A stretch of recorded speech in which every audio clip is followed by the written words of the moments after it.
I'll never forget the night I thought someone was following me. The headlights stayed behind me for miles. I switched lanes. They switched lanes. I took an exit. They took the same one. My chest tightened. I was sure something bad was about to happen. But when the car finally pulled up beside me, it wasn't danger. It was a friend making sure I got home safe. And that night, Psalm 23 hit me differently. Surely goodness and mercy will follow me all the days of my life. What if the thing chasing me wasn't fear, but God's goodness? I used to think of God as distant, watching from far away. But Psalm 23 opens with, "The Lord is my shepherd, I shall not want." A shepherd doesn't yell at the sheep from across the field. He walks with them, guides them, protects them. Looking back, I realize, every time I thought I was on my own, God was guiding me like that shepherd. Like when I was lost after college, job rejections piling up. I didn't know where to go, but somehow doors opened at the right time. That wasn't luck. That was the shepherd.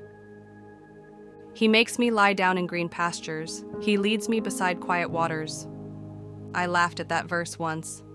Because who has time for green pastures when you're drowning in bills, deadlines, and family stress? But then I burned out. Body shut down. Anxiety attacks. It felt cruel at first, but looking back, God was forcing me to slow down. He made me lie down so I wouldn't destroy myself. Sometimes His blessing is rest, even when we fight it. Then there was the valley. Even though I walk through the valley of the shadow of death, I will fear no evil, for you are with me. My valley wasn't just death, it was depression. It was staring at the ceiling at 3 a.m., wondering if tomorrow was worth facing. And here's the twist. God didn't airlift me out of the valley. He walked through it with me. Some nights it was a verse that popped up at the exact moment I needed it. Other nights it was a friend's unexpected text saying, "Hey, I'm thinking of you." That was God's presence in my darkest place. Then Psalm 23 flips the script. "You prepare a table before me in the presence of my enemies."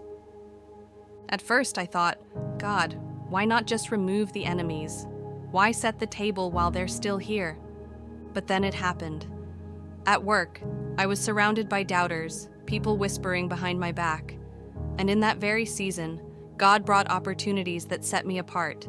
A promotion, a project I wasn't even supposed to get. It wasn't in the absence of my enemies, it was right in front of them. And that's the wow factor. God doesn't wait for perfect conditions to bless you. He blesses you right in the mess. You anoint my head with oil, my cup overflows. Here's my favorite twist.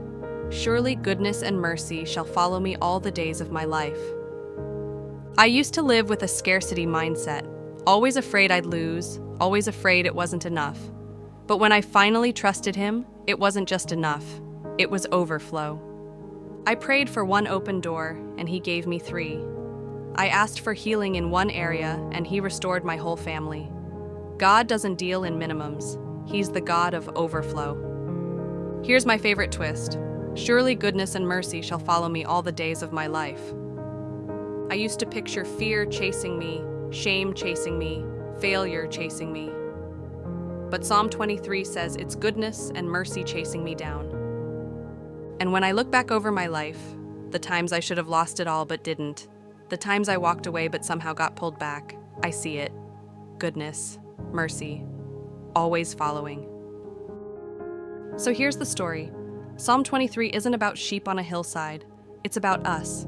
It's about a God who walks with us in burnout, in depression, in betrayal, in fear. And here's the twist. The thing chasing you right now might not be what you think. Maybe it's not fear. Maybe it's not failure. Maybe it's God's goodness running after you.